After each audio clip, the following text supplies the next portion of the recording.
to hear and see us, Yes, sir. then we will start the mock interview. Are Yes. you ready? Yes, sir. Earlier it was a little, I could hear it, but now everything is fine. अगर आप तैयार हैं तो हम भी तैयार हैं. I'm fine, sir. Let's start. Okay. So your name is YASHARTH. Yes, sir. Yash को अर्थ. So what does that mean? Yash is fame. Yes, ये yes. अर्थ क्या है? Arth- Arth is also.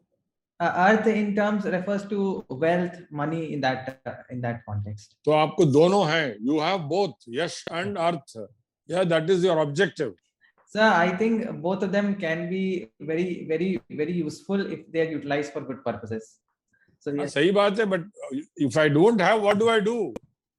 so I'm trying to attain it. That's what I'm trying to do. Okay. The second question is, you are from the Venerable St. Stephen's College. Yes, sir. And most of the people in St. Stephen's College have a clarity of mind that they should get into civil services. Yes, sir. So when did your plan to join the civil services start? Was it even before you joined St. Stephen's and you were in the La Martiniere, another famous Lucknow institution? And therefore, where did your determination start? Sir, I had this faint idea of doing something, going into a government sector, do something. But this idea of joining civil services began to take shape after I completed my class 10th. And so I decided to take my class 11th subject as humanities. So in class 11th, I joined La Martiniere, which was offering very good courses. Along with maths, it was also offering history, political science, and English. So there I decided that I'm going to be appearing for civil services. So I decided to choose the courses in that context. Your father is still serving as a district judge, am I right? Yes, sir. Did he play any role on why you should not pursue law or become a judge or litigation, etc.? Did he play a role, a negative role? Normally, many people join their father's profession. So in your case? Yes, sir, they do join. I have a sister who is joining law.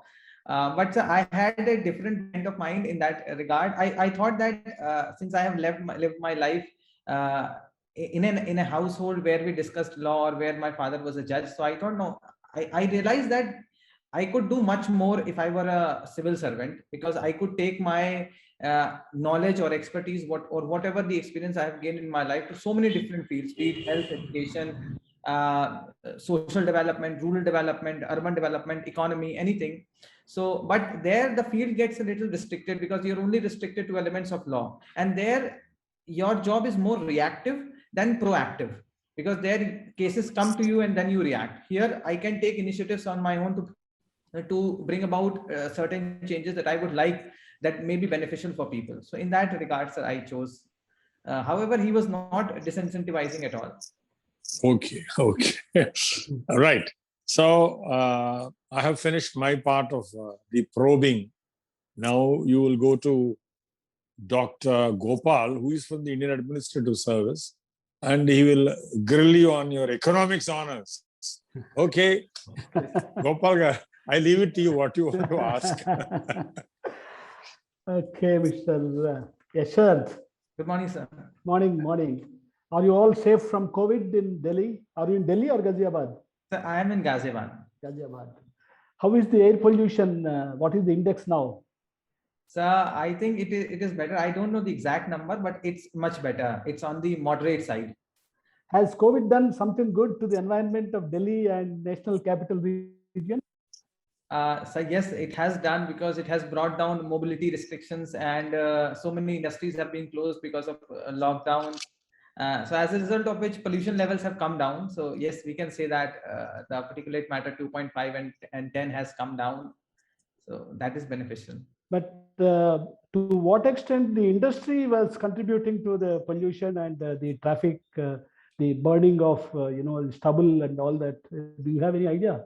So the major contributor of pollution in NCR happens to be transport sector, which has been which has not stopped completely, but a substantial portion of which has stopped because of the mobility restrictions. Certain industries have also faced demand side problems, as a result of which they are not working at a full potential, so they are not releasing as much pollution. Also, right now we don't find the effect of stubble burning right now. So in that regard, I can say that lockdown was to a great extent responsible for the downfall in pollution level that we are seeing. Okay. Now you have the National Capital Territory and also National Capital Region. Yes, what sir. was the reason for carving out a National Capital Region, covering about 5 states and some 20 plus districts? What's the main objective? So I think that it was the foresight that led us to this conclusion, because if we recognize the economy, or if we take into account the economy of this area, it's very interlinked. It's not like they are 5 different cities or 5 different states. They are linked together in a very integrated way. For example, Delhi is linked very closely to Ghaziabad as compared to Ghaziabad being linked to Uttar Pradesh. Or for example, Bahadurgarh in case of Haryana, or Gujarat, or Gurgaon in case of Haryana, or Sonipat in case of Sonipat in case of Haryana. So they are very closely interlinked. So in order to promote the growth and development potential and to increase the interconnection between these two, I think that was the main reason why this was. Also to manage the problem of pollution, to manage the problem of mobility, to provide an integrated development to this area. These were some of the reasons. Is it integrated development or more of decentralized development, in that there will be counter magnates pulling people away from Delhi but with similar facilities, so that the congestion and the usual urban problems get mitigated in Delhi? So I think, so both of the reasons, I don't know which reason was the primacy, but I think both the reasons did play their roles. I think creation of counter magnets was very essential, because right now it has become very essential because of the burgeoning population problem that Delhi is facing. Also, economic potential or economic interconnectivity between these regions was also one essential factor. Yeah, actually, these are supposed to be the interceptors for the people from migrating into New Delhi, and thereby ensure that the congestion doesn't deteriorate. All right. Now, the UN has come up, with some laudable and appreciable sustainable development goals. Yes, to sir. what extent in the past 2 years there has been an improvement or deterioration in achievement of these goals, say in India? So I think those goals are very essential for sustainable development that we have to see. I think in the last 2 years, because of the COVID pandemic, certain parameters have seen an uptick, in spite of the fact that government effort might not have been behind the reasons. However, the government has carried on the sustained efforts, especially in terms of countering hunger, countering poverty. So I think those parameters might have worsened, because in spite of the government approach to feed these people, there is perception that poverty levels and the hunger levels have gone up in the economy because of the effect of pandemic. However, the environmental aspects of the Sustainable Development Program, which deals with life underwater, life on land, or environmental sustainability or climate change, they have benefited because of the effect of coronavirus pandemic, along with the government's efforts. For example, Coalition for Disaster Resilient India, or government initiatives to increase the increase the production of power from non-renewable energy sources. Those have also been responsible for improving the parameters on that regard. The economic parameters of the same, for example, which talks about sustainable livelihoods or sanitation, sustainable livelihood, they might have been hurt by the COVID pandemic. Apart from that, I think we are progressing, albeit slowly, but we are progressing towards better parameters. Okay. Now you want to join the civil services. Have you noticed any challenges being faced by the civil servants today? And if so, what reforms are contemplated by the government of India and states to get over these challenges? So I think there are many challenges that is confronting civil services in India. One of them happens to be domain competency, because civil servants are supposed to be generalists, and now the work is becoming more and more of specialist dimensions. Apart from that, the accountability measures are they're said to be a little on the weaker side, which do not ensure enough accountability on part of the civil servant. Apart from that, sir, I think that the system of annual confidential report, it has become a little outdated. Certain more changes are to be needed, and the government has taken a very good initiative in this regard. For example, lateral entry is a very good measure. Apart from that, ARC reports were also recommending a 360-degree review process by which a proper accountability can be ensured to the civil servant. However, apart from that, sir, I think a more inclusive element of involving information and communication technology in allowing civil servants to carry out their responsibilities would go a long way in strengthening the civil services. Coming to the lateral entry into the Yes, civil sir. services, there has been a criticism that there is going to be a conflict of interest. For instance, you now join some private consultancy company, and after say a couple of years, come back as director through the lateral entry scheme. Will you not have conflict of interest, for having worked for a client in the consultancy company and articulating and recommending for certain policy changes in Government of India, and now sitting in the seat as director or joint secretary, you will have to act on the same recommendation that you have made. So will there not be conflict of interest? I do think that when you say that there is an element of conflict of interest, there does arise an element of conflict of interest, and that does put a lot of shadow on the idea of lateral entry. But I believe that a cooling off period can be thought of. For example, if somebody is working in a private firm, and if he were to be made a member of the civil services through lateral entry, a condition can be put in as to what kind of job he would be part of. Only then he would be only then can he be part of the civil service. At the same time, a cooling off period of 5 years, 7 years, 3 years can be thought of by the government to reduce the element of interest. However, we cannot put a full stop to such people, because such people, if they are working in only such people would be appointed to civil services who have done exceedingly well in the private firm or in the private as part of the private company. So these people's ideas and initiatives cannot be ignored, I think, in that context. Considering the fact that Sardar Vallabhbhai Patel conceived a civil service which is supposed to be a steel frame, yes, sir. and in the lateral entry scheme of things, Yes, sir. person who comes out of the private sector and works for a contract period of, say, as you said, some cooling off period in government for 3 or 5 years, Yes, will he not be neither here nor there? And therefore, he will become vulnerable and he will be under pressure from the politicians to do what they dictate.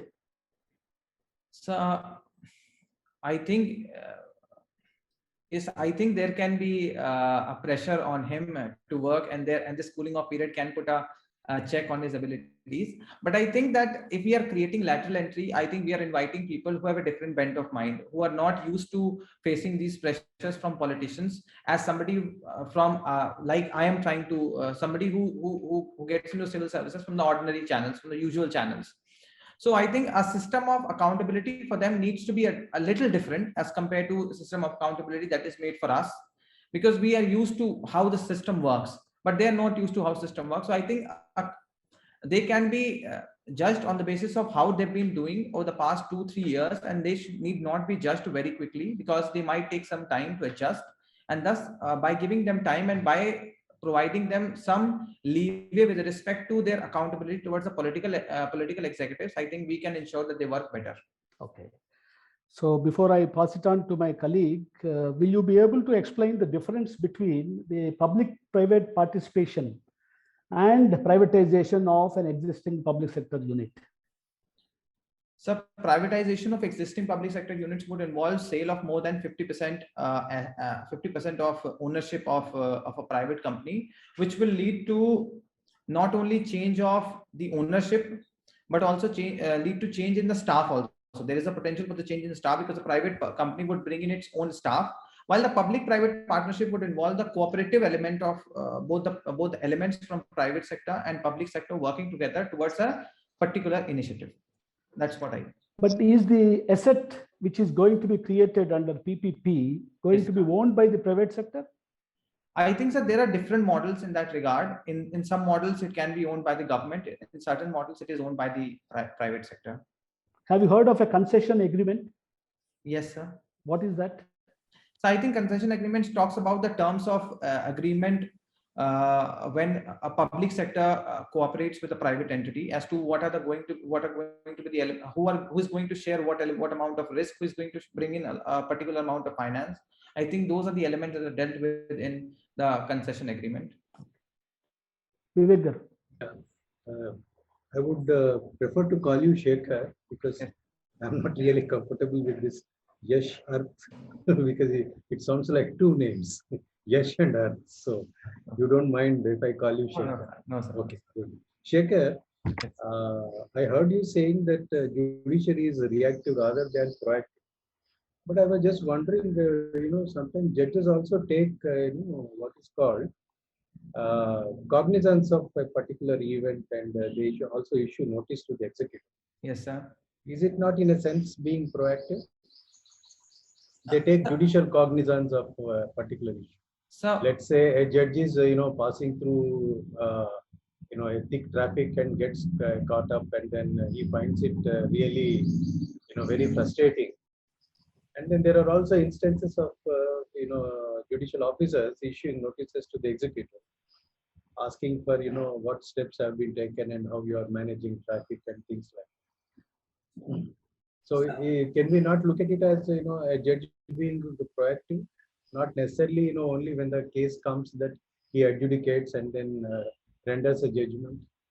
So when I was talking in terms of reactivity, I was talking in terms from judges who I see in the subordinate courts. I think judges at the High Court and the Supreme Court, they're supposed to be more proactive because they enjoy more power in that regard. However, I do agree the judges are very proactive, as we've seen in the case of how they've dealt with the COVID cases.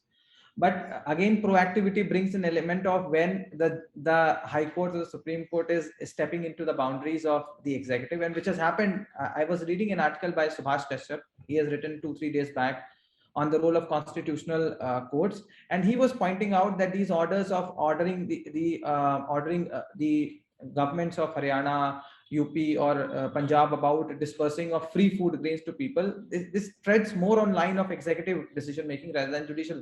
So I think, yes, there is an element of proactive decision making, but I believe that when you are a civil servant, this element of being proactive is more stronger on your side, is more pronounced on your side, because I have this power of taking initiatives, which is certainly a less as compared to civil servants in judiciary. Well, in any case, that is your domain, so you are recruited only to do that kind of a work. So, yes. okay, good. I have just today come across about this, electoral bonds, that highest number of electoral bonds were sold out during the recent elections. Yes, sir. Now, do you see, behind this electoral bond scheme, are there any issues of ethical issues involved? Are you not saying that, okay, come on, you give me money, maybe I'll also give you something in return, some kind of a quid pro quo, do you see? So, and you are trying to legitimize it? So I think that there are many issues with respect to electoral bond, as has been pointed out by Election Commission also. I think this element of taking money and not disclosing the names, though it sounds very shady, but again, many people are of the view that if the name is disclosed, then other political parties, when they come to power, they're going to carry out vendetta. In that regard, that is how it is defended. The other issue is that it has removed the ceiling of 7.5% of the corporate profits that can be given to the government. Again, this runs counter to the idea that there can be a corporate government nexus wherein a quid pro quo comes in. So this is again an issue. The other issue that I found with the corporate bond is the fact that large percentage, I think more than 95% of this is going to the party in power, which again brings in element of political inequity, because all the political parties need funds to run the election campaigns, not just the party in power. So this is again a very problematic thing. I think there is also a doubt as to foreign funding can also be taken in electoral bonds. So that also brings in an element of, because this brings in an element of conflict between two different laws, because at one point we have Foreign Contribution Regulation Act, which says that elected representatives, they cannot take money from the foreign institution. On the other hand, we have electoral bond scheme, which says that the political parties can receive funds from foreign political. So this creates an element of doubt as to the effectivity of our electoral democracy, and also puts shadow.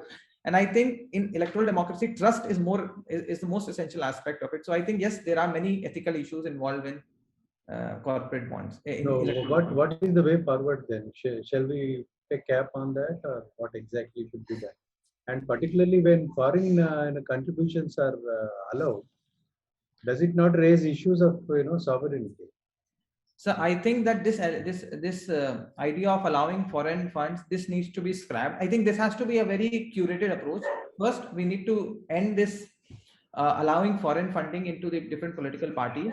The second thing that we can do is to limit the corporate funding to 7.5%.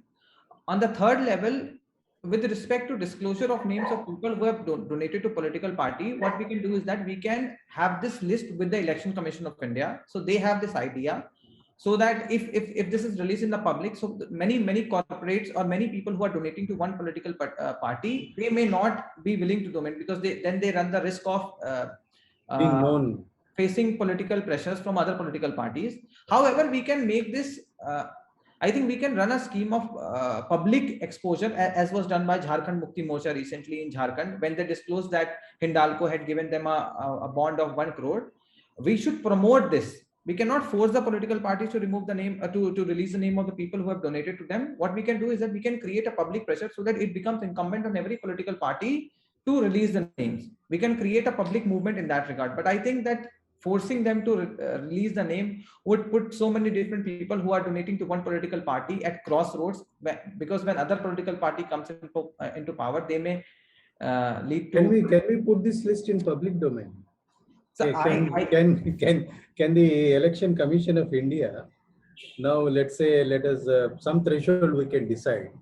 Beyond a particular threshold, can we make it public? So I think it sounds a very good idea, but I think it puts a lot of people under pressure to even donate to political parties, because then these are so polarized times that if one political party finds out that this man has donated to this political party and not to my political party, so that when other political party comes to power, he may face problem. Okay. However, what we can do is that we can create a public pressure, public movement, so that it becomes morally impossible for these political parties to hold on to these names. Okay. And then they release the names in public by themselves on their sumoto. Now, from the state you come from, which is Uttar Pradesh, I find that there are a lot of outward migration of people. Yes, sir. Particularly workers. Yes, sir. I think one of the reasons, as I read from various sources, is due to lack of work.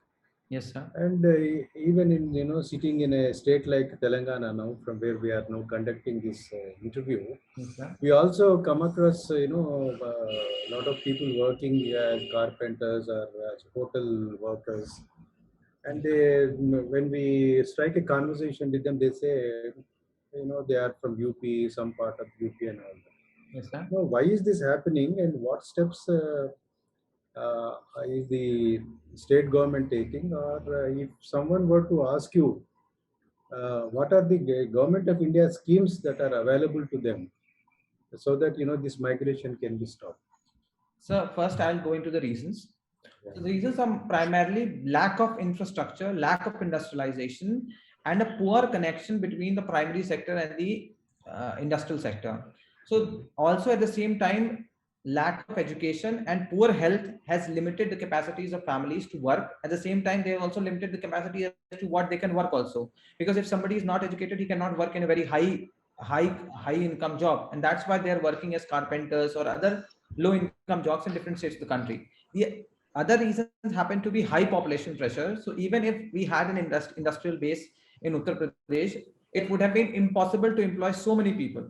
So those are the main reasons why people are migrating, because there is no job actually. There is less job for such people. So I think the efforts, I think the reason wasn't what effects have been taken by the government. Yeah, I mean, UP state government, has it taken any initiative? Or alternatively, if the government of India has put in place any schemes which you can suggest? I think someone who approaches you Can you guide him? Say, okay, you can take help from this particular scheme. And because we're seeing so many infrastructure projects being taken. For example, we have a defense corridor that is coming up in Aligarh. We have a Bundelkhand expressway for the development of the most backward area of Uttar Pradesh happens to be Bundelkhand. Then we have Purvanchal expressway. Then we have Ganga expressway. So all these infrastructure investment projects are creating so much of employment, even for the low skilled labor in the state. Apart from that, as I've already told, that investment in health and education has gone up tremendously, and that's as a result of which we have not seen many cases of encephalitis in Eastern UP. That used to be the trend for the past few years. So that put a lot of pressure not only on the people at the physical level of health, but also on their purses, because they had to spend so much of money. So I think these are the steps. Apart from that, the central government has initiated many steps. For example, Pradhan Mantri Kaushal Kendra, Pradhan Mantri Kaushal Vikas Yojana. The government of India has a scheme of promoting MSMEs in different sectors. They are promoted to absorb so many people working in so many different. Okay, good. Now you have read the geography and coming particularly from economics stream. Yes, sir. I really don't know why you chose geography as optional. Were you not comfortable with economics or what? Sir, I was very comfortable with economics. I love economics. As a matter of fact. Or you felt that it is more dicey than geography? It's a little more dicey because as you go into class in second year, third year, you realize that economics become a lot trickier. I was not at all uncomfortable with economics, but I found that when I started reading for civil services, I found that geography came very naturally to me. It was very easy subject and I was scoring very well. So those were the major reasons. Also, geography helped me explore a very essential part of my life, which is traveling. So in that context, so I decided to go ahead. Good.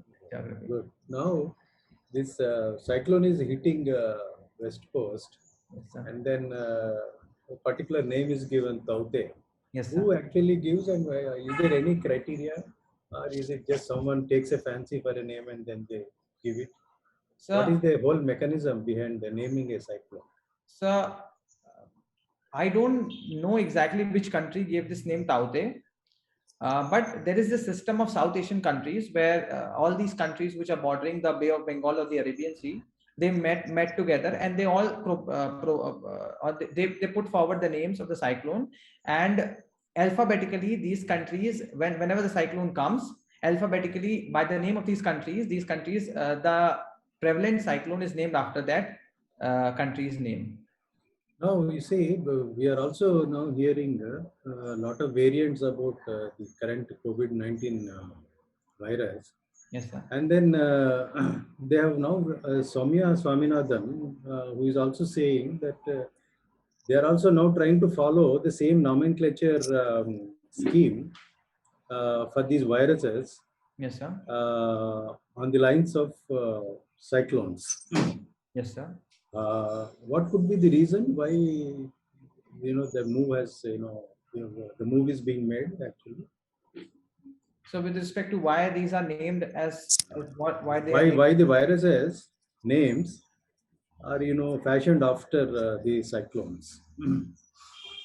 They are trying to follow the more or less the same style of naming viruses. I think they're trying to follow the names scientifically to promote to remove any element of the bias that may arise if the variant is referred to as by the country's name. For example, if we refer to coronavirus as China virus, or if we refer to B.617 as India virus, to remove an element of bias, destigmatize. So to destigmatize the element that is associated with it. Okay. Okay, Shekhar. Thank you, sir. Mr. Shekhar, good morning. Yes, sir. During the conversation, you have used the words reactive, proactive many times. Yes, sir. So what exactly do you mean by these two terms, proactive and reactive?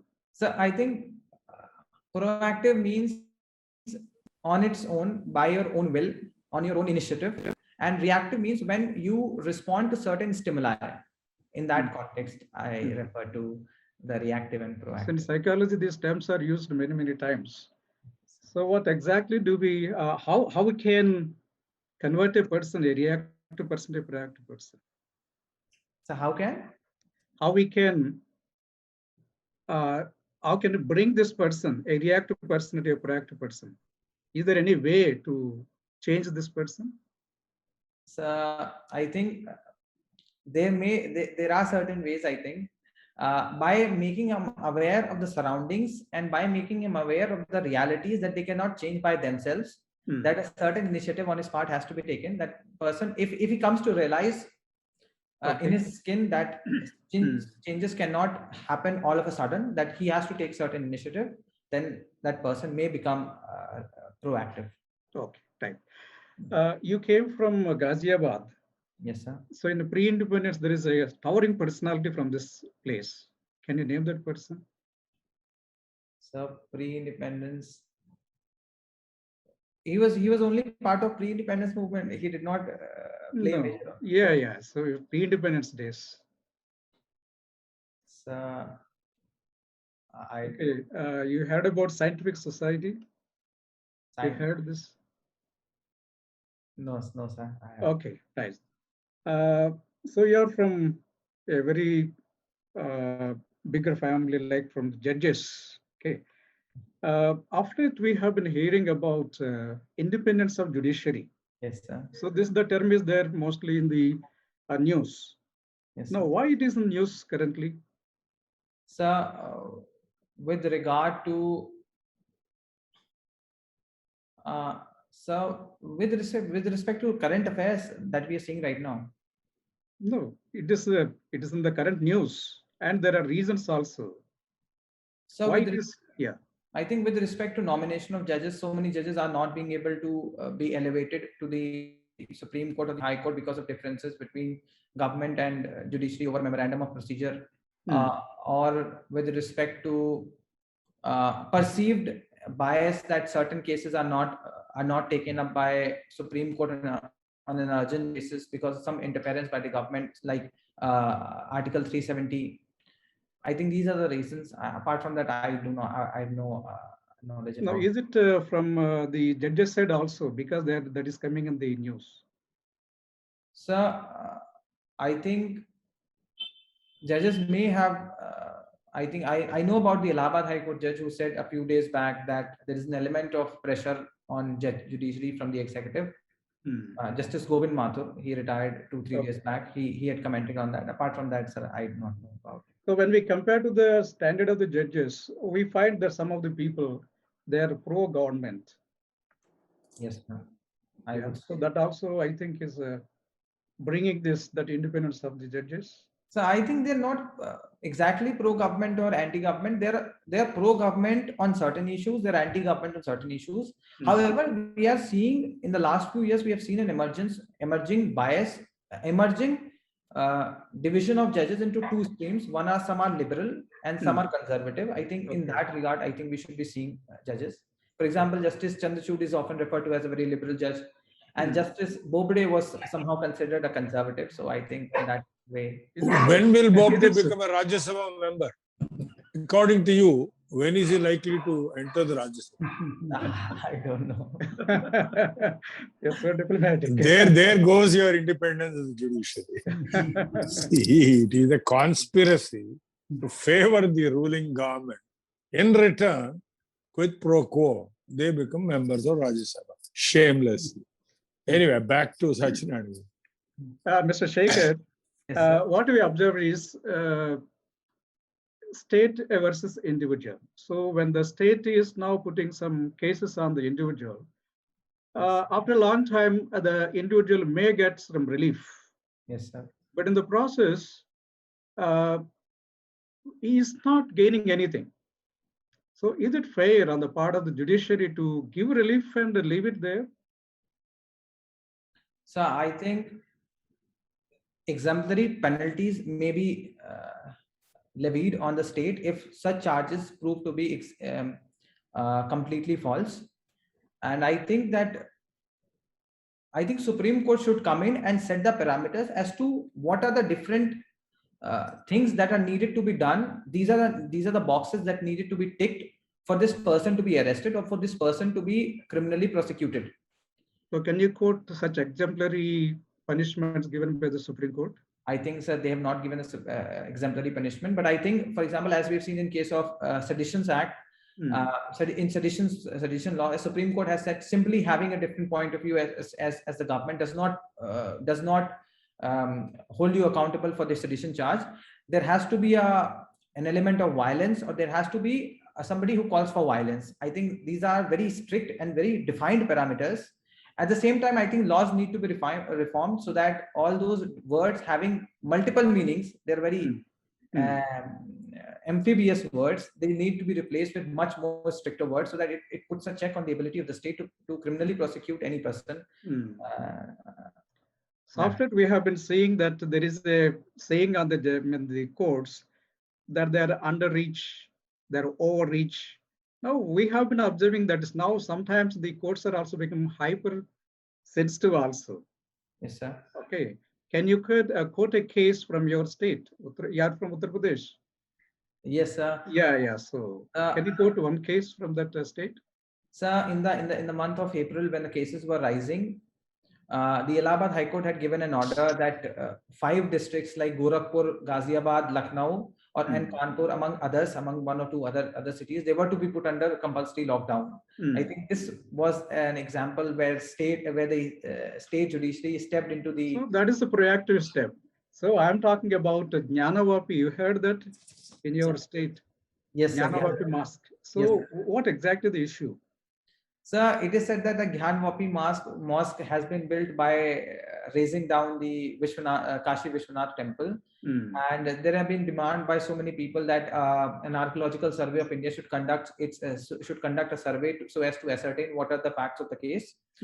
I think to conduct the same, that archaeological survey of India should conduct a survey. A case was filed in the Lucknow court, and that court in the Varanasi court, and the Varanasi judge had given the permission to the Archaeological Survey of India to go ahead. Direction. He gave a direction. Yes. Notwithstanding, there is a law which prohibits it. The name of the law, are you aware of that? Place of Worship Act. Places of Worship Act 1991.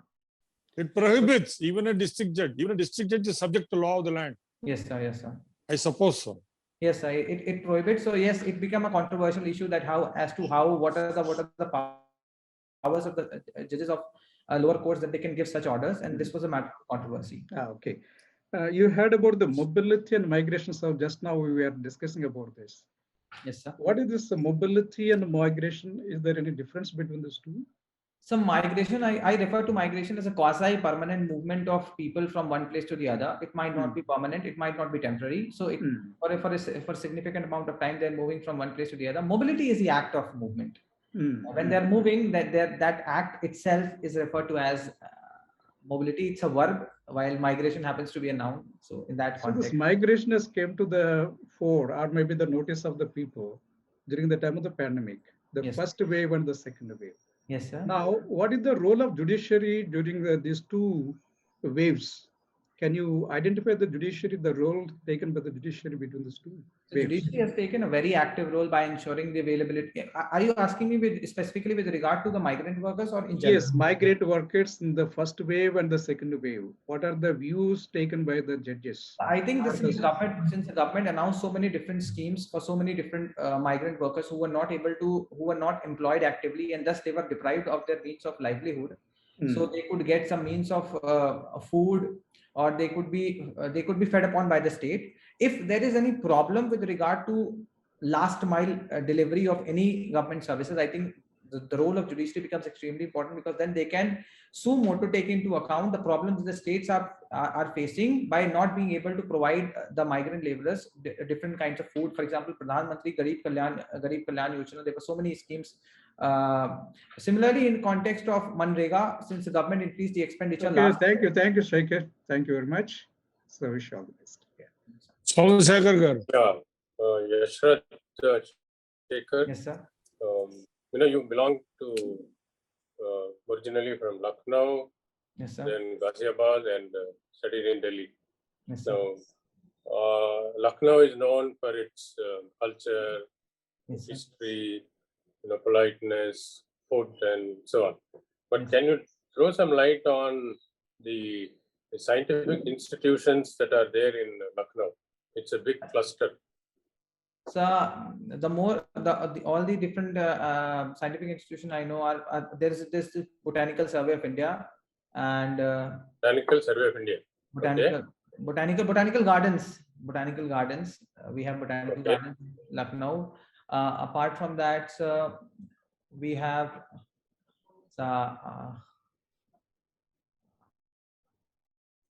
I don't remember the names of other institutions. There are 4 national laboratories under the CSIR, Center for Scientific Industrial Research.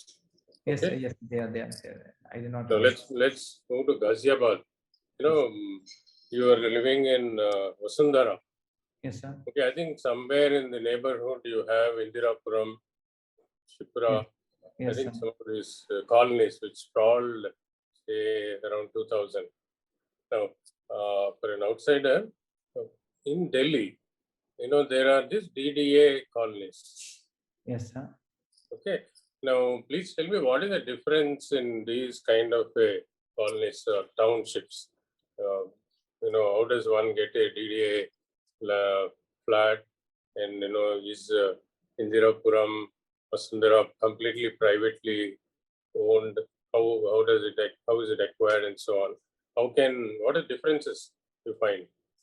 So between DDA colonies and the one that we find in Vasundhara, Indirapuram. Yeah, Indirapuram. So in case of a DDA, my belief is that it is done through a lottery system. And with respect to in Indirapuram, there are some townships who through a system of lottery, because there is such a huge demand for their houses. But other colonies, they provide a way that you can go in and talk to the person who is in charge of this and book a flat. That's how the things are going. In the early 2000s, when there was a huge infrastructure development in this area, as you were saying that in early 2000 they were sprawling. There was a huge demand, so they resorted to lottery system. However, now since the demand for houses has come down significantly, they are going for first come first serve basis majorly. So most of these are high-rise apartments in Ghaziabad, or are they like DDA colonies?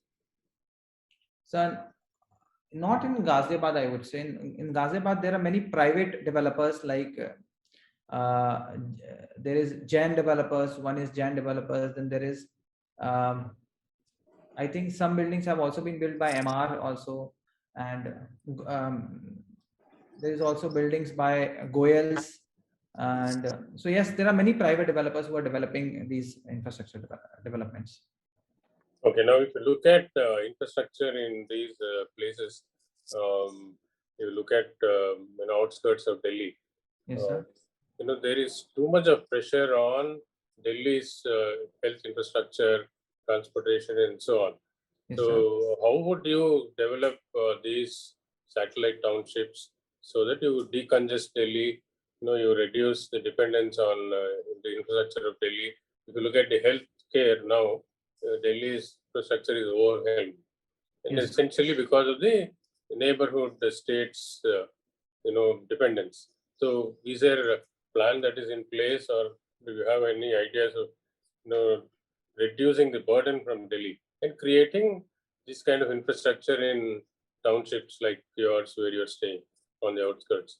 Sir, I think the Delhi master plan, which was, I think, formulated in the early 2000s, it talked about development of the cities on the periphery of Delhi. And on that regard, we have seen the development of Greater Noida, Gurgaon, Faridabad, Bahadurgarh, Ballabgarh, Panipat, and other areas which are outside of Delhi, which are within the territorial limits of Delhi, but they are sort of outskirts. For example, Narela. So these townships were developed so that the pressure of population in the main Delhi district is reduced. So this is a very good way of developing. Other than that, we can do what is that we can develop other districts on the periphery of Delhi, on the northwest, northeast, southwest, southwest. Along with that, we have to develop these as edge cities. That is, they have their own employment base. They don't have to be dependent upon the Delhi for the employment generation. At the same time, we have to develop very good means of transportation infrastructure. We have to develop very independent municipalities who have their own sources of income, so that they can develop sanitation, so that they can look after the sanitation needs or housing demands of the people as well. So I think that's how we can develop self-sustaining communities which don't have to depend on Delhi for work. Have you heard the former President of India, APJ Abdul Kalam, talking about a concept called Pura? Yes, did he address you in your college, or have you heard about this concept? So yes, I read about this concept, provision of urban amenities in rural areas. That is a very good initiative. However, if we are to achieve that, sir, we have to take into account the fact that in rural areas, the potential for development is very high. However, emphasis has not been put on rural areas. So if we are, I think it should be part of the NCR's master plan that we could develop these rural areas as self-sustaining communities, so that even these people don't have to migrate to urban areas. Because now even cities like Ghaziabad or Noida, they are having this problem of pollution, in spite of the fact that they were primarily developed to reduce the pressure on Delhi. So I think that is a very good idea in today's context. Okay.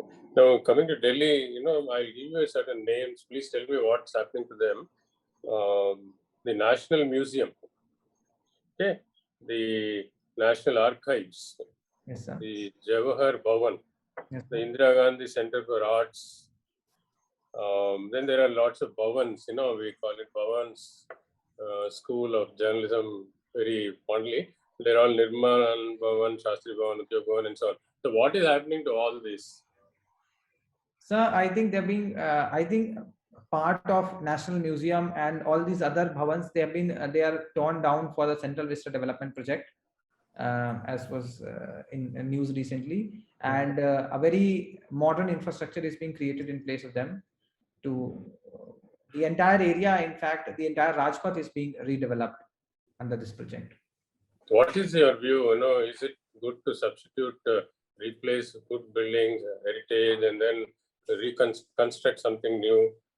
Why has it become controversial now? So I think it is. Controversial because so many of these old bhavans, as you talk about them, because they've been part of Indian history for such a long period of time. They are associated with a particular memory of them being part of independent India. So they carry a certain sentimental value for a lot of people. So they believe that they should not be torn down. The other controversy is that the carrying on of work of Central Vista Development Project in the midst of a pandemic. That is another issue that we are facing right now. So I think that somebody who has been to these different offices, they know that it's very problematic to get one work done, because then you have to run from one department to the other departments, and this sort of creates inefficiencies in the working of government departments. So I think that Central Vista Development Project is a very good development project, because anyway, our parliament does not have adequate capacity for so many people, does not have adequate capacity for so many offices. And with the increase, and soon we are going to see an increase in the number of people who are represented in the parliament, because 2026 limit is also approaching. So I think it's a very good initiative by the government of India that they should go on developing this area. And why should they demolish? Why can't they create new facilities or utilize facilities that are there? And, can a country afford this, especially during this kind of a situation? So I think Delhi has already a very high population pressure and high building percentage per square kilometer of area. So they did not have already a large amount of land available for them to carry out huge infrastructure project. So I think that necessitated the breakdown of so many different old buildings that carry historical nostalgia for a lot of people. I think, sir, the budget for the pandemic, the budget for the Central Vista project is very separate from the budget that we are using for fighting the pandemic. At the same time, when we are seeing so many people unemployed, certain number of people are employed when they're developing the project, and also COVID appropriate protocols have been followed. So I think in that regard, I think in the midst of doom and gloom, if some development project and somebody is able to sustain his family, I think it's a very good initiative in that regard. I think. No, but I think the entire focus now is to save lives, protect people. So if all this money is now diverted and you first save people, then the employment question comes. So you are now looking at a situation where you don't fund vaccines, you don't fund oxygen, you don't fund hospital, you don't create. So your priorities are not very correct, isn't it? So yes, on the display of it, on the spectacle of it, it does not look very good. But I think that since not many resources are being diverted away from the pandemic fighting efforts to fighting the Central Vista project, and right now we are also seeing that positivity rates are falling, the total number of recoveries are far more than total number of cases that we are recording every day. I think yes, in that regard, it might seem that a period of 10 days might have been, for the period of 10 days that we saw very high number of cases, this should have stopped. But now, since we are already seeing a fall in total positivity rate, both in Delhi especially and other states, and the chances of somebody contracting COVID decreasing, I think we should go on with the. You are very optimistic. But today we hit the highest death rate in the world, 4,500 plus. Okay. Anyway, let's move on to some of your economics stuff. According to you, is this welfare schemes led governance? Yes, sir. Is good economics or bad economics? You promote waivers. You provide healthcare at a subsidy, and all these schemes. So I think for a country like India, they're very essential. And earlier, my view was that they are hindering the growth potential of the country. But now, after I've read so many different economists like Paul Krugman or Joseph Stiglitz, I've realized that these are very essential in the development of the country. One essential thing that needs to be done is that these resources into these different welfare schemes should not be diverted away from capital infrastructure development. Because if you are not developing capital, or you're not developing capital infrastructure, or you're not promoting infrastructure development in the country, you are hindering the growth in the medium term, which again will become problematic, because then you will have an educated populace which does not have any work.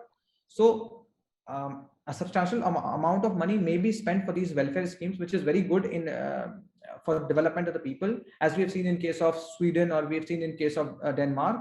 But resources should not be diverted away from capital development, capital infrastructure. I think as an economics student, when you become IAS, you have a tremendous responsibility in trying to find resources to fund all this, not squander money. So you need to get ideas. For example, a long time ago we had a 2 rupee rice scheme when one of our chief ministers named N.T. Ramarao was there. So there's a lot of criticism in the beginning, but later on the fund created, revenues generated, funded this scheme, and it got replicated. So is there a way that you can fund some of these welfare schemes by tweaking some of these things and doing it, or it's not at all good? So I think these welfare schemes are very essential for the development of the country, given the kind of population that we have, which is completely bereft of so many different means of livelihood. So to make Article 21 a very reality, we need these welfare schemes. So however, a dependence on borrowing to funding these consumption expenditure may not be suitable in the medium run, because then you will accumulate a lot of debt, and you will have to pay a lot of interest that we are doing right now.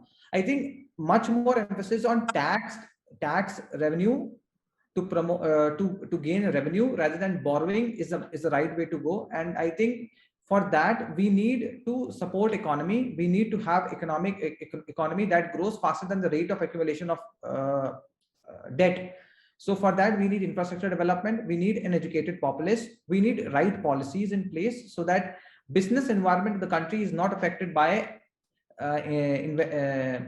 expenditure in these welfare schemes. That will generate revenue, and as more and more revenue you're generating, your debt will constitute a smaller and smaller part of it. That will make your entire process of new welfareism more sustainable. Okay, for my final question on your hobbies and eagerness to stay fit, yes, and nutrition aspects, walking and all that cycling you're doing. Yes, sir. Please tell me, in the present pandemic, yes, sir, how did our traditional foods? A lot of people ate spices to ginger to lemon, all kinds of things to build immunity. Is there any good reason that our grandma's recipes or our food or our indigenous systems really promote immunity building, or is it just tales that we have been hearing from a long time? So what has happened in the recent time, as I've seen, is that people are more and more emphasizing upon these foods as a way to fight COVID. But they don't realize that more than these foods, it is the lifestyle that we live that is more essential. For somebody who suddenly started eating ginger or garlic or indigenous foods in the last 1.5 years, is not going to be able to develop such immunity so as to be able to ward off COVID cases. If somebody is having a lifestyle which is entirely based on the kind of foods that are fit, that are good for your health for the past 4 years, 5 years, 6 years, and if somebody is having a very good lifestyle in terms of how he spends his time, is he being exercising regularly, that is more essential rather than exclusively indulging in indigenous systems for 1.5 years. I think that does not do well to improve your immunity. Now, if you were given some responsibility in the Ministry of Ayush, Yes, sir. do you take a different approach to what I think presently is being done, promoting sometimes a bit irrationally? Instead, would you take any other approach to ensure that the goodness of some of these time-tested foods, is properly presented? So I think if I were the secretary of this department, I think the first thing I would do is to go on a very strong marketing of these products, because not a lot of people know about the products that Ayush promotes. That is a very big issue. Apart from that, I would like to invite people from private sector so that they can go on, so that a brand promotion can happen of these products. At the same time, the export of these products would also go a long way in promoting these products. At the same time, I think I would try to convince the minister to bring in a scheme so that these Ayush products become part of lifestyle rather than a fad that goes away in a few months or a few or 1 year or 2 years. It should become part of the lifestyle as other things have become. So I think in that regard, those are certain policy changes that I would like to bring in the Ministry of Ayush. Okay, thank you. All the best. Thank you, sir. Okay, Yasharth, before we wind up, I have 3 questions. One is, your father is originally from Hamirpur. Yes, sir. Have you ever visited Hamirpur? Sir, I visited Hamirpur twice. Okay, वहाँ कोई है? Do you still have any grandparents or So uncles? I have grandmother and yes, uncles. I have uncles. Do you own any property there in Hamirpur? Sir, I think there is a old family house and a very small plot of land that we have. Same question in respect of your mother's native place, Banda. Yes, sir. Have you visited? The Banda I have visited many times. Oh, why this discrimination between father's ancestral place and mother's ancestral place? Sir, the problem is that in Hamirpur, you don't have a very good facility of staying over. You don't have roads. You don't have proper infrastructure. So that creates a lot of problem. While Banda, my mother comes from a relatively well-off family, so she has a good house. So, but these places are very close to. If I go to Banda for a day visit, It's neighboring. It's just the next. Yeah, both the districts, they are neighboring districts. Okay. Did you deliberately drop Singh from your name or any other reason?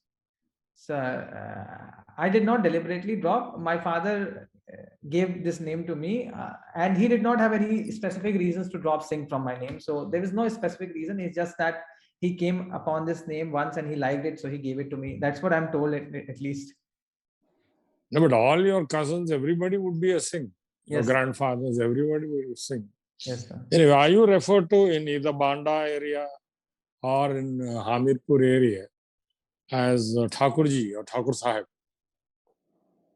Is your grandfather referred to as a Thakur Sahib?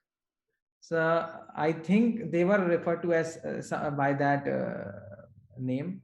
So in the rural areas, if you go to Hamirpur or if you go to, for example, in the Hamirpur area where my family originated from, my father's family originated from, these villages, they were settled on the basis of caste. All the different areas, villages that you find in Hamirpur, they're still settled in caste, and they're still very backward compared to the development that we are seeing today. They're 30-40 years backward. So it's still predominantly caste-based villages. So mine also was a caste-based Thakur village. So in that context. Okay, we have taken a lot of time, Yes. almost about an hour and 10 minutes or so. Normally, UPSC never takes more than 25 minutes. Yes. So we will now give you a feedback of what is our perspective on your performance. Yes. As far as one after the other we'll give. As far as my feedback is concerned, you're very good. You are extremely good in communications. You're well informed. You are able to defend yourself even in a very controversial field like Central Vista, of which, I mean, these Parliament new building is not part of Central Vista. It's nowhere near Rajpath. It is exactly next to the existing Sansad Bhavan. So, but anyway, you appear to be an advocate of the present government's insistence or obstinacy to go ahead with this Central Vista project. It's up to you. You have defended yourself. If you can somehow reduce the number of words coming out of your mouth per minute, that's called rate of flow, Yes, sir. then you would be more impactful. Okay. You sir. are speaking like a typical Stephanian, very fast in an elocution competition. But right now, we are in a personality test, and what matters is how you are able to market yourself to be a good public servant. The UPSC is exploring in you the qualities required of a public servant. Number one quality is to be a good listener. Number two is to communicate in such a way that the people who are listening to you understand 100%. There is no transmission loss. So if you can, that's your style, but if you can slow down a little, So I'll then work on that. then you can perhaps make a greater impact. Okay, sir. I'll work Okay. on that. Surely. Good. I don't think there are any areas where you need to work on. You are well informed.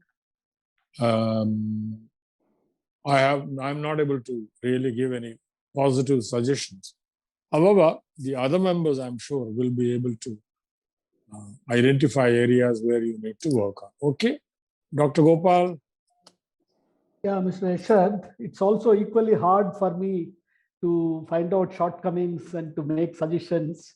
Yeah, you are just right in articulation, and of course the rate of flow, as the chairman mentioned. I think perhaps if you can moderate it, it will be much better. I'll work on that. Yeah, that's fine.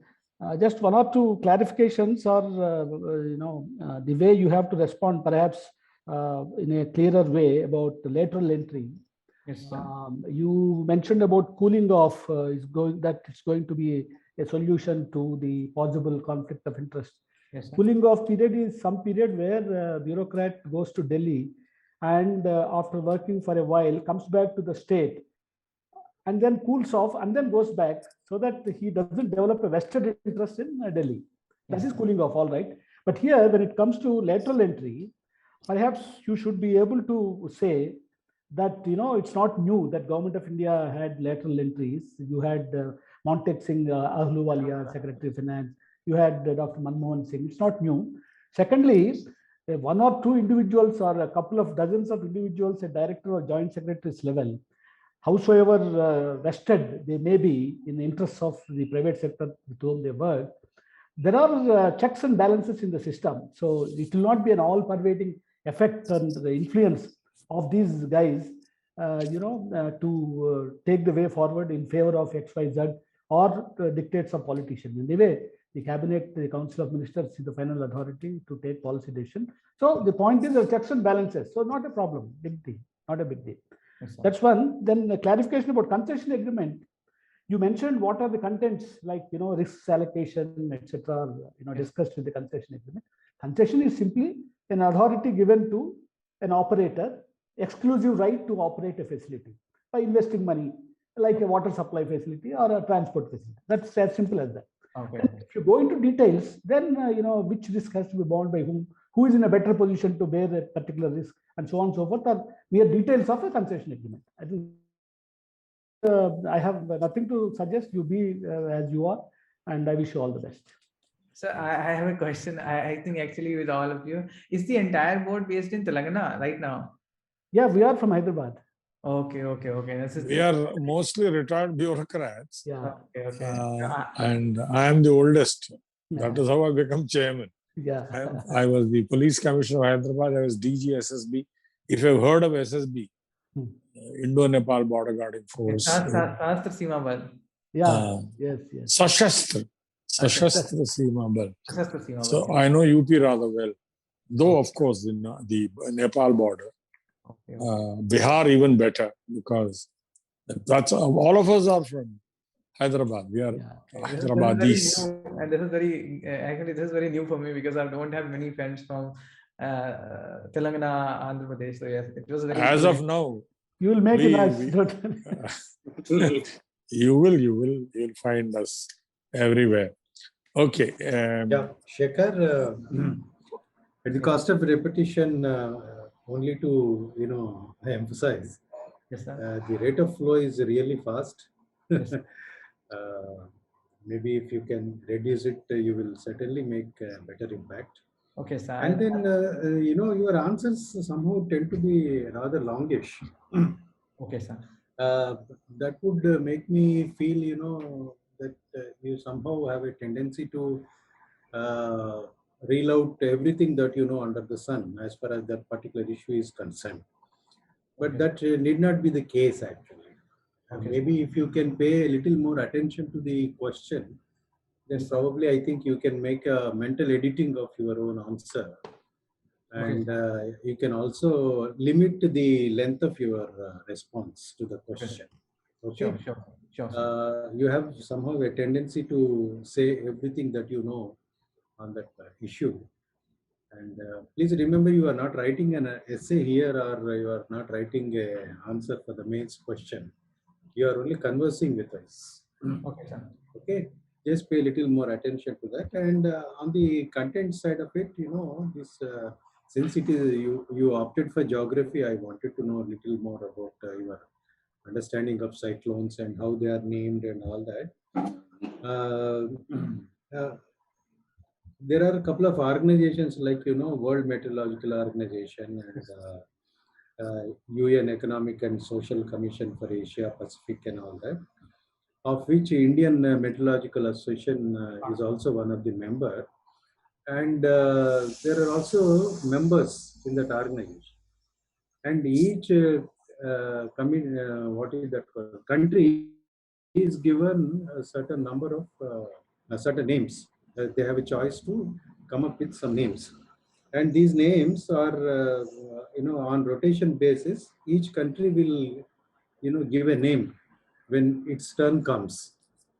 Okay. So there is a particular procedure. And now this time the Taute is given by Myanmar. Okay, sir. Myanmar. And these names also, they alternate. Actually, Taute means it's a vocal lizard. It's a vocal lizard. Okay.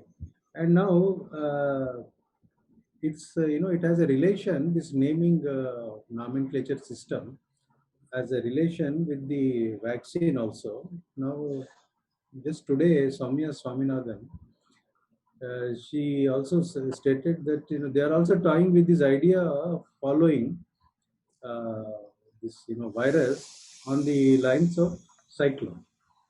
Okay, sir. Sir, I did not know about that. Yeah, it is. I mean, today's news. That is only to test, whether you read today's newspaper or not. So, which is also essential when you go for interview. Okay. The day's newspaper must be necessarily read. Okay, sir. Okay. So make it a point. And it's only today it has come, and now they are also tying with this idea of following the same nomenclature system of cyclones for even vaccines as well. Because now, see, you have vaccines, I mean, virus like, Spanish flu and Ebola and things like that. So somehow they carry a certain tag. And also, sometimes, even to shame China, people also started saying Wuhan virus. Yes, sir. Isn't it? So to destigmatize, these countries and their names and all that, they are also planning to follow the same nomenclature pattern. So, I mean, it just helps, if there's some discussion on issues like this, it helps you to respond to the question. Okay. And all the more because since, you are also from geography, particularly climate related issues, and since, you also come from Uttar Pradesh, which is foothills of Himalayas, some geomorphological issues relating to Himalayas and the recent Chamoli, disaster, such like issues and all that. It is better you get yourself familiar with those things. I'm sure you are aware of all that. So, but besides that, nothing I have more to say, except that I also find a little odd when you, in the course of your conversation, you also said, as I told you, and things like that, that's somehow a little jarring. Okay. As I told you. I'll take that into consideration. Okay, yes. In a serious conversation, You can't say, as I told you. And Okay. I did not realize that, but now since you have told me, I'll take that into no, consideration. you see, please remember, you are not talking with your peers here, Okay, sir. isn't it? Okay, sir. Yes, sir. Yes, You are not talking with your peers, and if you are conscious of the fact that you are also facing the UPSC board, it makes better sense to avoid expressions like "as I told you," or you also somehow said, "Are you asking?" Please don't use such expressions. Okay. Directly, definitely. like you asked Mr. Satyanarayana Garu, "Sir, are you asking?" No. If you are in doubt, you can as well say, "Sir, can you repeat the question?" Or "Have I heard you right?" Or "Does it mean?" In slightly, more refined way. Okay, sir. Sure, sir. All the best to you. You are a potential material for UPSC. Thank you, sir. Thank you, sir. so it's going to Mr. Shekhar, Yes. you are fluent in your speech. Your communication is excellent. But there are, in the communication, the most important part is not the speaking, but listening part is very important. So what we observed is the moment we ask a question, you start giving the answer. Okay, so first of all, you must understand why this question is asked now. What is the intention behind this? So if you can take a few seconds and think about it, I think you can formulate a very good answer. That's number one I would like to tell you. Second is, as the chairman has given already, it's not only fast, but you tend to give information, but you are not making it objective. So the point wise, you can say that this is 1, 2, 3 like that. So that will give some type of objectivity, and that also stops your flow of the thought process. Okay, so these are the two aspects I would like to tell you here. Regarding certain aspects, I have observed that you are very fluent in your answers, and you are very informative on the issues taking place. But coming to other sides like the psychology, so just you have used the word called proactive many times, but this is a word which is to be used very, very sparingly, because this word is used by psychologists with a lot of caution. It's not only taking initiative. Anybody can take the initiative. So by merely taking the initiative, we cannot call them as the proactive people. But a person who takes with the responsibility, such a person can be called as a proactive person. If you can see the 7 habits of the Stephen R. Covey, he has used habit number 1 as the proactive. So he has given that word. Okay, so my question immediately is how to convert or how to bring this person, a reactive person to proactive person. So there is a lot of literature that will be very useful for you as a communicator to convince other people about your use. Okay, so I'm not going to talk about that aspect, but this is the point I would like to tell you. The second aspect is you're from a family where they talk about more of the law, justice, etc. So there I would like to ask about the independence of the judiciary. But you have gone somewhere. But in the recent times, what we have been observing, independence, so judicial independence is ensured by the Constitution, and the judges were taken care. So they need not go for praising the executive. But of late, what we have been observing is the judiciary has been praising the executive, and the executive has been praising the judiciary. I think reasons well known. I need not talk about the individuals who praised the executive. And executive also is open to praise the judiciary. This is showing and giving an impression that it is not independence. And another thing is what Sir has already said, that people are ready to accept the maybe appointments without any cooling time, just what you have used. Okay, so that gives an impression that it is not. And another important question immediately asked about the hyperactive judges. So though the law is barring them, but these people are entering into. So it is to please the again executive. So this is another important aspect. Again coming to the geography as well as the situation about the mobility and I asked about the differences between migration. Yes, it's migration. So the migration, again, it's relating to the judicial aspect. If you can see in the first phase, first wave, though this many petitions were filed before the Supreme Court, it has not taken into consideration. It said that, okay, executive is going to take care of that. But in the second wave, the change of the guard, the present court has given direction that they should be taken care of immediately. They should be sent to their respective places honorably. So these are the judgments we have to see. So what I observed is this human element. Of course, Shekhar is going to talk about the central vista, but these are the areas where what I want to suggest is you must see the other point of view. So you are going from the government point of view, but as a civil servant, yes, you are bound to go by the rules, regulations of the government, but at the same time, we are going by our conscience and at the same time by the ethical aspects. And we have to see the human face of administration. That's more important. So I was a little confused even while I was answering the Central Vista project. Have I taken a position which is very pro-government and which is because other side is more humanly, it appears to be more humanly that when so many people are dying of pandemic, we should go on with this Central Vista project. So how should I balance the two of them? I'll come to it. Towards the last. Chairman will tell you at the last. But here, what I can tell you is the other point of view, think from others' point of view. That's called empathy. So that is very much important for a bureaucrat. So that is very much important. So whenever an issue comes, see from both sides. Okay. And I think if you can do that, if you can take these suggestions, I think you can do very well in the interview. And I think you will definitely get into your coveted post. Wish you all the best. Thank you, sir. Thank you very much. Yeah, YASHARTH Shekhar, I'm quite impressed by your overall personality, in terms of answering, awareness and all that.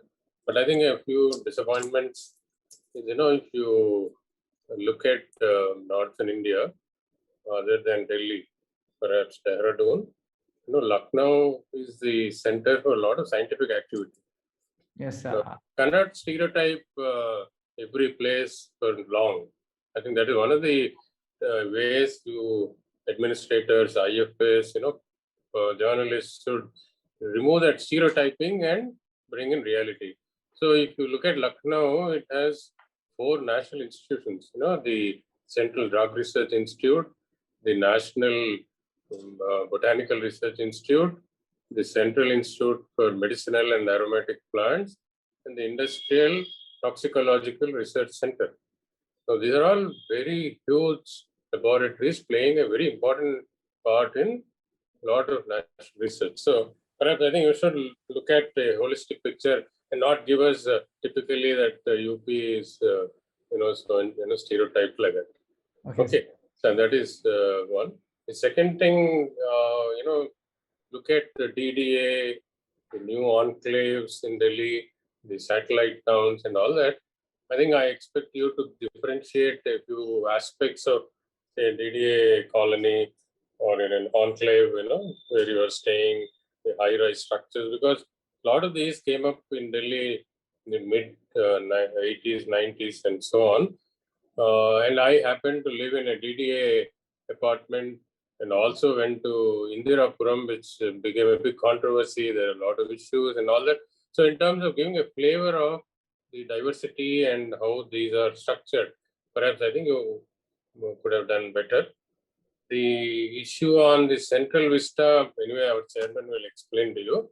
My single point is, I think most of us should have realized by now that the coronavirus is a pandemic once in 100 years. And this looks like no abatement at all. It is a national emergency. Now, if we do not realize this, I think we are at fault. No, you can't have prioritize, differently without this being the number one, because it involves huge human loss and long-term economic loss. So I think more sensitivity to realizing the priority and importance, I think, is required from bright people like you. And I think finally about nutrition aspects and all that, I think you're quite good in your response of how you should handle.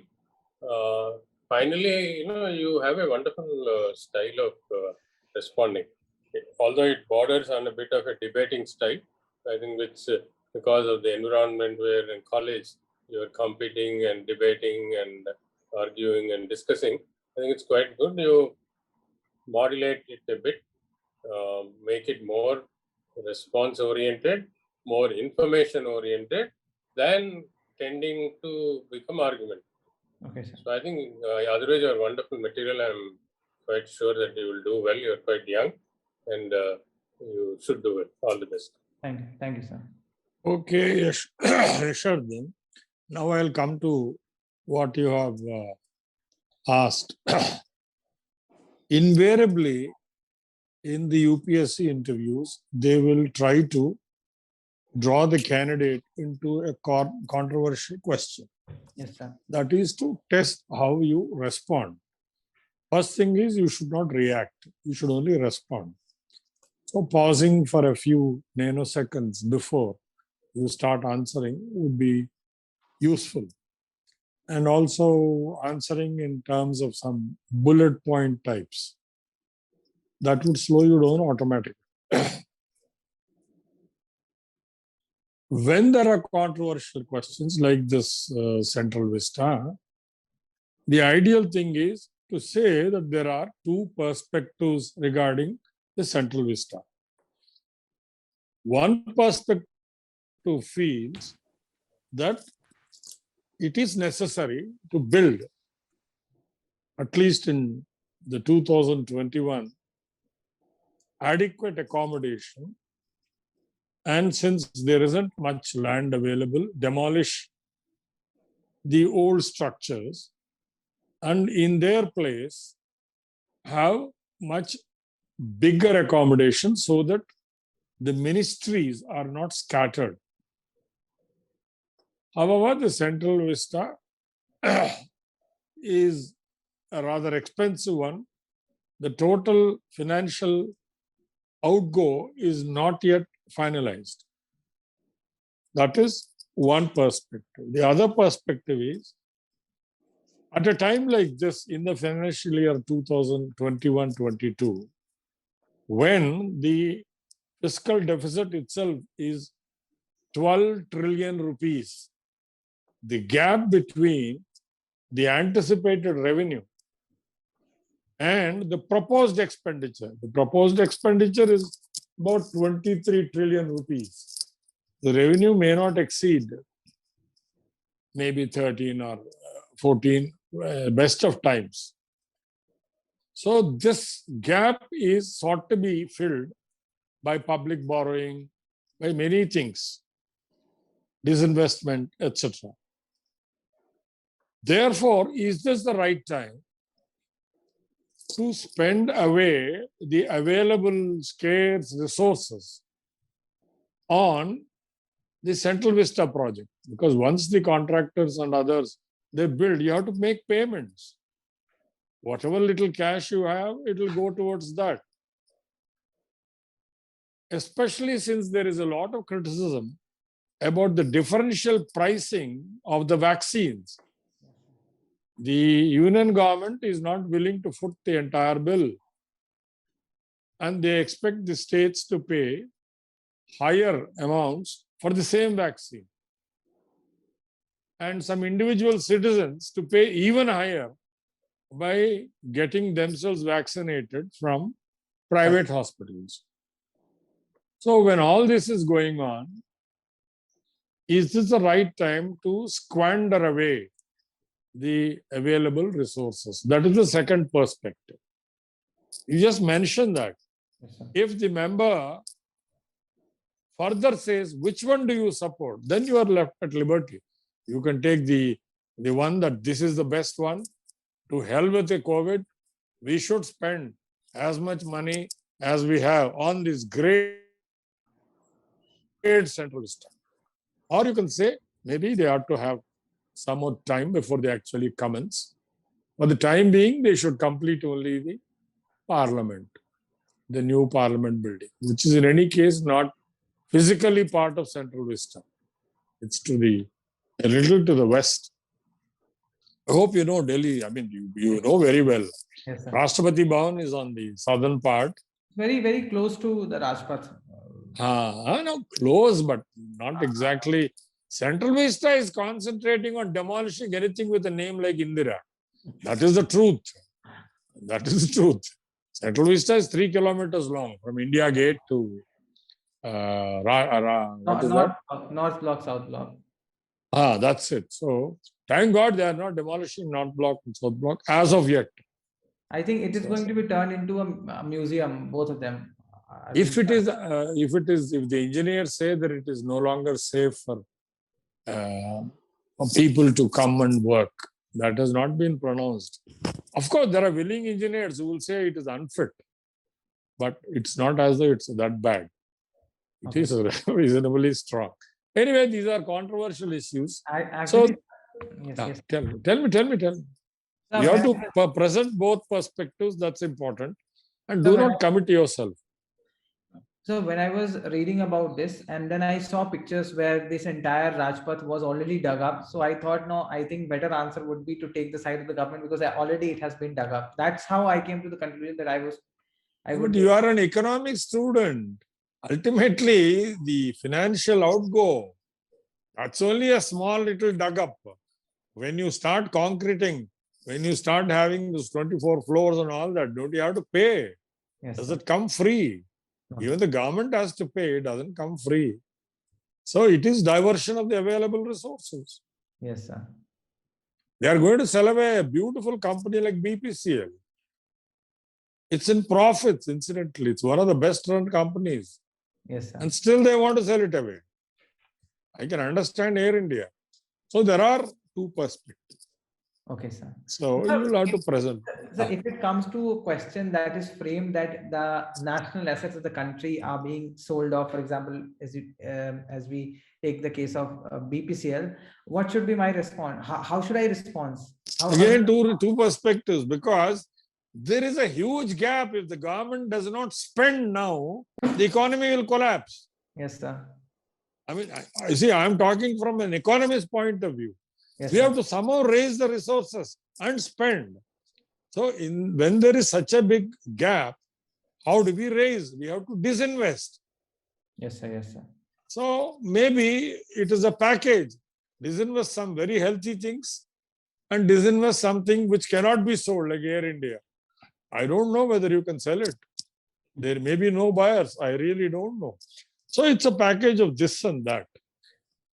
That is one perspective. The other perspective is because they are very keen on helping Mukesh Ambani, who is already into this oil and other sectors. He's there in the extraction of the oil. Let him, and he's also world's biggest refineries with him. Yes, sir. Once he buys this BPCL, he will become even bigger. His monopoly increases. These are two perspectives. Sir, Leave it to you. but if I am categorically asked to take a stand where a question is framed, in Then such there a- is no worry at all. You take whatever is the stand, but you have to defend it. Defend. Okay. Any stand should be taken that can be defended. Okay. See, any stand can be taken after you are informing of the two conflicting perspectives. Okay, sir. See, you should not be coming out of the interview as a person who is emotionally attached to a particular thing. Okay, sir. A civil servant has to weigh the pros and cons Yes, sir. and ultimately take a decision in the larger public interest in court. The public interest is not necessarily synonymous with the interest of the ruling party, Okay, sir. the public interest. So you have to maintain that governments may come and governments may go. I am a public servant. I'm committed to larger public interest, public good. So that is the impression you should give. Okay, sir. So, there is no need to unnecessarily worry if you are specifically directed to say which particular point of view do you support. You support any of them. It doesn't make a difference. But you should be backed by adequate data. And you should be able to defend. Okay, sir. Anything else? No, sir. That has been a very wholesome review. Thank you. Okay, then we don't know when your interview will be. You will have plenty of maybe another 50 days or so from the present trend. So in these 50 days, do continue to be abreast of all the developments Sir, in yes, India. sir. With respect to that, what should I be reading? Right now, I'm reading newspapers, a little bit of my economy and. Iske alawa, you see, the whole problem is at a young age, you got terribly anglicized and westernized. But very rightly so. I mean, you are not like an average UP fellow. But in that process, you got somewhat, I would say, estranged from an average UP fellow. So your knowledge of UP is peripheral. You Yes, don't have intimate knowledge of UP, which is a big continent by itself. Yes, sir. I would say UP is a continent. I don't even say a country. So it is such a huge place with so many different cultures, so many conflicts. So concentrate on getting to know more about UP. That's why you could, you got misled by the Mayawati's creations in Lucknow.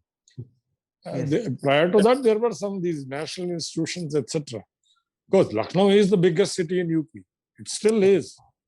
That's Kanpur has fallen by the wayside. It is Lucknow. yes. And but nevertheless, there are other parts, and also there are all kinds of things. And I mentioned about the Place of Worship Act. Yes, sir. So as a judge's son, judges are also public servants, though they may not admit it. They cannot bring their private religious preferences into their official realm. I may be a very strict Hindu, a very fond Hindu. I would love Gyanvapi Mosque to be converted into a part of the Kashi Vishwanath Mandir. That's a personal affair. But when I am the district judge of Varanasi, you have to see, do I have the jurisdiction? Yes, sir. Is there a law which is prohibiting me from entering into this? In any case, the Supreme Court has already admitted a writ petition by some crazy fellow saying that in the matter of Sri Krishna Janmasthan at Mathura and this Gyanvapi Mosque, that those two should be reopened and the court should be allowed to decide the title and the claims of various parties, the way it was done for Ayodhya or Ram Janmabhoomi. That is still pending. It has been admitted, but not decided. So should a district judge not say, we'll await the Supreme Court's direction or decision? But he made it very clear, like that Yadav judge who sold his soul and say nobody is responsible among the several accused for the Babri Masjid demolition. It's a blot on the Indian psyche. After all, I am a devout Hindu, but so what? If I am presented with facts, incontrovertible facts, as a judge, can I simply ignore it? Say, I am convinced none of these fellows. They themselves are proudly exhibited. I am one of those fellows who got it demolished by their own admission. There are so many journalists who gave evidence against these people, Mahabharati and Advani and all those people. And still that Yadav fellow district judge before retired, he is retired, I think he was an extension. And now he is one of the Upaloka Ayaptas and something. Oh, yes, sir. He has been See, that's a big bane on judiciary. They should not be after this post-retirement. They should be heroes. The way Jayalalitha was convicted, that judge, that Christian judge of Bangalore was offered 100 crores. He did not yield. He said, I go by the evidence and record, and he convicted. It is the Karnataka High Court which got tempted. And they even did the addition wrong. They said the disproportionate assets value is not 24 crores, it is 3 crores. They could not add it. High Court judge, without even the knowledge of addition. That is what has put judiciary in the dock. Yes. We don't need that kind of judges. We need fair and just judges. Then only this country will progress. Anyway, I can afford to say what I want to say because I'm an independent individual citizen. You are a candidate. Yes, sir. But you can simply say it is a perspective. Okay, sir. That is a There is another. Another perspective is, after all, judges also has got some discretionary powers, and therefore he said, okay, I am directing the Archaeological Survey of India. Okay. Yes, that is a much better way of answering controversial questions. So yes, I'll take that into account. And I don't have any other questions. So that has Okay, then all the best. God bless you. Thank you, sir. Bye-bye. Bye-bye.